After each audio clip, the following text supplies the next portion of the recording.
Hello. Today we're going to go on to chapter 3 of Pope Francis's encyclical, and it's entitled The Human Roots of the Ecological Crisis. No? And in this he's saying, again, this is part of the judgment still. No? The last chapter was the gospel of creation. This one is the human roots of the ecological crisis. No? And he starts off saying that it would not be helpful to just look at the symptoms. We must get to the underlying cause or the origin of this crisis, ecological crisis. He says, I propose that we focus on the dominant technological paradigm. What does he mean by that? Well, paradigm is a way of thinking. And the dominant one in our current world is the technological way of thinking. And technology is really overpowering or governing economy and politics, no? And that goes back to what we said in chapter 2 about the power, the dominance. In fact, humanity has more power today than it has ever had, including some that's very destructive. I'm talking here about nuclear power, no? That's total domination, no? And it isn't true that every increase in power is an increase in progress. As if goodness and truth flowed from every sense of power. That's not really the case. The fact is that humanity, Francis says, has not been trained to use power well. And there has not been a development in the human responsibility, values, and in our consciousness. Now, this is partly the responsibility and the failure, maybe, of the Judeo-Christian tradition, or if you want, of religions. And Francis is trying to break through this paradigm of thinking, which is technological. What he's really about is trying to get ethics or morality, the values of scripture and tradition infused into the dialogue, no? It goes beyond what I said before. There's something new here. Francis is the first one who is emphasizing that when you talk about salvation, you talk about God's plan, it includes all of creation, not just humanity. It isn't just my soul. It isn't just my salvation. It is all of creation. And that's a big step. And he's insisting on that, something he actually picked up and insists on the emphasis of it from the Eastern Orthodox Church. There's a little humor at once. What Francis said, you know, there's that passage in Apocalypse or Revelations, the last book of the Bible, where it says, I think it's chapter 4, where he says, Jesus is saying, I am at the door knocking. Whoever opens the door, I will come in. I will enter, and I will dine with him, and he with me. You know? And Francis says, we got that turned backwards today. We got Jesus locked up in the sacrament, and he's banging on the door saying, hey, let me out. I want to get out into the streets. I want to get out where the poor are, where the people are. Bring the gospel into the streets and bring ethics and morality into this paradigm, no? You know, there's so much talk today by so many leaders in our society about growth, you know? And when we talk about that, it goes back to that dominance, that unlimited power, and it becomes an unlimited growth. We always have to be growing. It's called the gross national product. We have to always be increasing. And he says that's based on the lie that there is an infinite amount of resources. The planet is being stretched beyond its limits, he said, so far as the goods of the earth, the resources, no? And so what he's talking about here is that this leads to deterioration of the environment. When we overproduce and we overconsume and waste, that's taxing the environment beyond its balance, no? And even some of the good products now, technology has given us a lot of good, but along with that, there's always the downside. And technological products, and we're all running to keep up. Some of us who are my age have a hard time doing just that, no? And he says that these technological products condition our lifestyles. No, we can't catch up. And what it also means is that technology has kind of conceived of us as mere instruments and is dominant. And anyone who doesn't go with the flow is really countercultural. So a lot of what Christianity might say to this dominant paradigm sounds like that.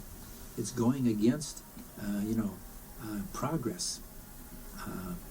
But there is a loss of the human relationships in all of this. I'm sure all of us are aware of the overuse that's becoming now diagnosed as is it an epidemic proportions in our society, the use of cell phones and some of the media that is invading our property and is causing us to lose our social relationships, one with another and with our Creator, and what called virtual relationships, no? And if we oppose some of that, it puts us contrary to the dominant paradigm that's among us, no? And it's the technology has the power to globalize. We've heard that word a lot, no? It makes us all the same. I always think of it as kind of a train. You get on or you're left behind. And we've had that old phrase, keeping up with the Joneses. In other words, it's a globally, Francis says, unsustainable lifestyle. We can't all live at this level. I don't know that I've shared with you what happened to me once. I was in Minnesota for a wedding, and I was staying with my brother's relatives, and we were in his house. His house is 4 houses in one house because he has 3 children. They come home with their kids, and they all have a house within the house. And it's on a big lake. He has 2 boats on the lake. And out of the blue one day he said to me, "Emma, I don't understand why I have to give up what I have so that others can have what I have." I was spellbound. I didn't say a word. I really wasn't sure what to say, but also I didn't want to strike up an argument. I later read that if we all lived at that level, we would need 1.7 planets. No? In other words, the lifestyle that we have, as Pope Francis says, it's unsustainable globally. No, we can't all live at that level. No, and so what's happening is that when the environment is seen, as I said before, as a matter of profit, power comes into play. We use it for profit, and the environment and other people, especially the poor, are forgotten. No? Technology, as I said, dominates economics and politics. No, it's all under that term of growth. No, there's a global hunger for growth, and that means consumption. We really overproduce and we overconsume. No, and that helps profits. But where does that profit end up? I mentioned the unbalance, the inequality that causes. No. And so this is obvious that this is happening if you look at the deeds of those who are in power. This market growth idea. What they're saying is they're really not concerned about balanced levels of production or a better distribution of wealth.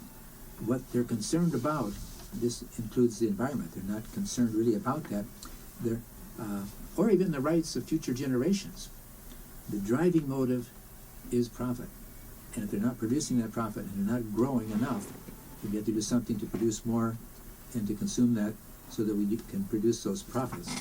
That maximization of profits as the motive is what is putting us out of balance with the plan of the Creator, no? The market of itself, he says, it cannot guarantee integral human development, no? Because it's wasteful and it ends up in a very unequal proportions, no? There's kind of, he says, a super development of a wasteful consumeristic kind, no? And that is not what Christianity and the plan of the Creator had in mind, no? it's kind of a dehumanizing deprivation, because there are so many people who are left out. The majority of the planet he's talking about that are poor, no? So what Francis is really trying to get at here is that he thinks that we have to come up with a new way of thinking. He calls it a new paradigm.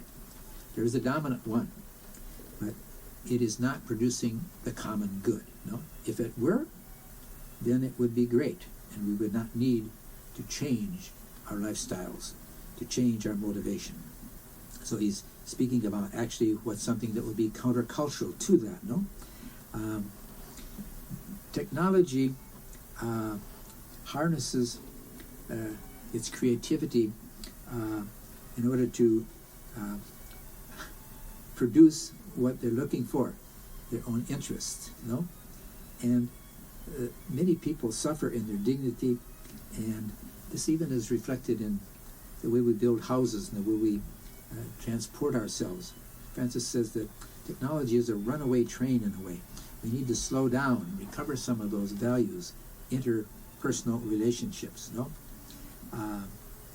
And there is the plan of the Creator that we mentioned, and Francis is picking up on that. It's the way of Christ, who was concerned about the poor, and Francis is echoing that, no? And he makes a point of saying that the renewal of humanity, there will be no ecological reform without an anthropological reform. That's a $10 way of saying, unless we change our way of thinking, we will not change our way of acting. That's a very important principle, no? And those values and those principles have to be consistently carried through. He gives an example. He said, you can't be against climate change and accept abortion. Or vice versa.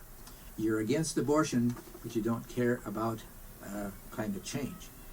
That's not consistency. And what we need is to be consistent when we talk about life. It's all of creation, including the unborn. You know? And Francis is trying to point that out, that we need that consistency. No? The technological paradigm that he's saying is kind of has unlimited human power. What it leads to is what he calls a relativism. Now, what is that? How do we get there?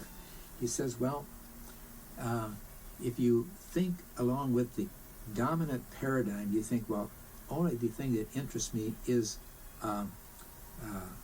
what is for my good, my immediate interest, I guess he would say, no? Everything else is irrelevant. So principles, morality, ethics go out the window. The protection of the environment and future generations really doesn't have any traction, any value in this system. No? It's like I decide everything. Even laws are just something to get in the way. No? So he's talking about anthropomorph. I have trouble with the word. Anthropocentrism. There we go. Is treating persons as objects.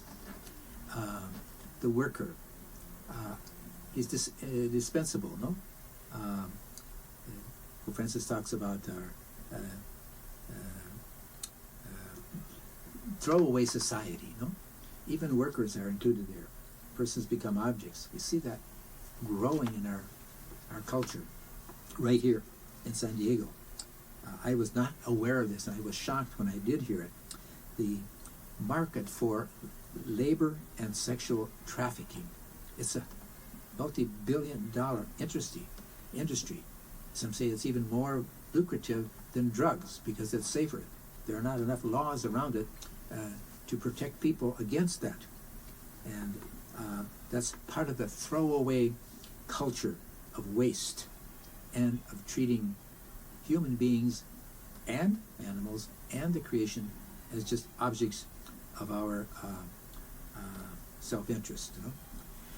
He spent some time talking about the value of labor. You know? It is a spiritual value. It gives dignity to the human person. You know? It's the source, it's the aim of all economic and social life. You know? He's convinced that humanity is the center of all of the economics and the social and political life. And when mankind is suffering, and so much of mankind is suffering that poverty, things are out of balance. You know? One example would be the food industry. He states that up to 1/3 of all the food on the planet is wasted. Some say in the United States that could be up to 40%. You know? He points out something that sounds very simplistic, the value of cooperatives. And he said, well, that system I thought was over and done and died out. But what happens in a cooperative is that everybody plans, everybody shares in the effort, everybody shares equally to a certain extent in the profits. So they're working for each other in an equal way.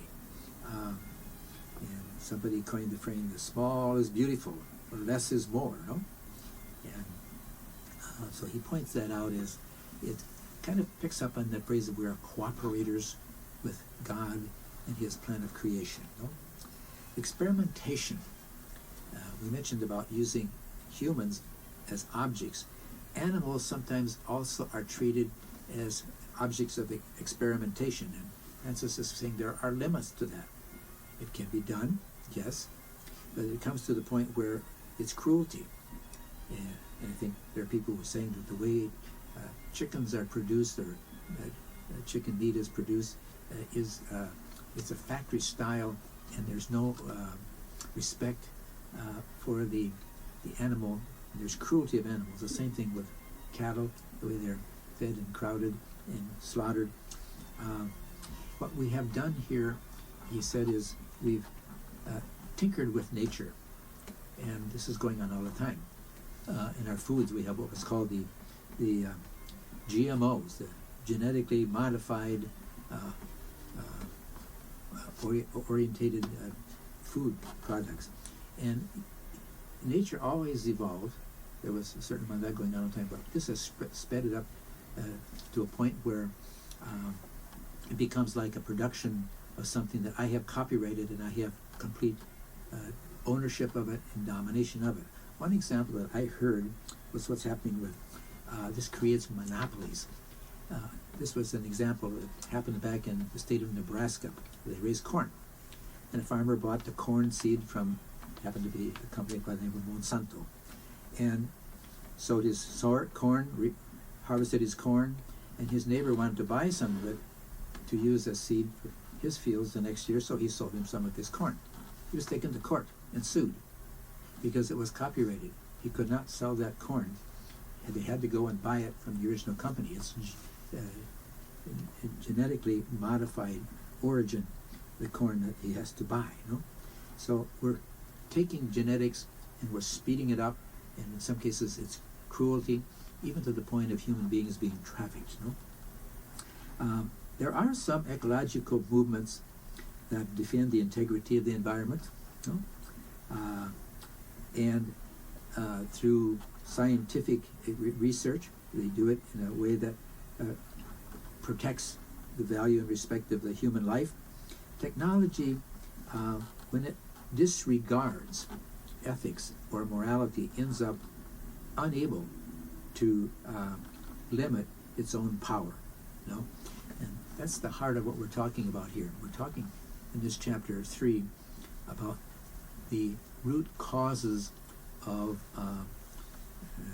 the inequality and the exploitation and the pollution of the environment.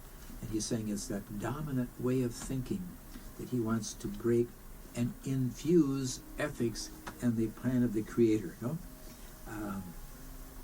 So when the human being takes power as something that's unlimited, it leads to serious consequences with the environment. And that's the crisis that we're facing. It lacks ethics, and it leads to domination or exploitation, unlimited power, what we call growth and profit. No? So all of that contrasts with the plan of the Creator. And what Francis is asking us to do is go back and consider all the way back to Genesis and what the church has taught through the ages, that property has a social dimension. What we have is to be shared, not accumulated, and causing the great inequality. Inequality, he says, causes violence. We see it in the migrations throughout the world, caused by climate change, and also people who are just violent by nature, and people have to move and get out and migrate. So, chapter 3, it's getting to the human roots, and it's that way of thinking that we need to try to change the paradigm, change our way of thinking, so we'll change our way of acting. Okay? Thank you.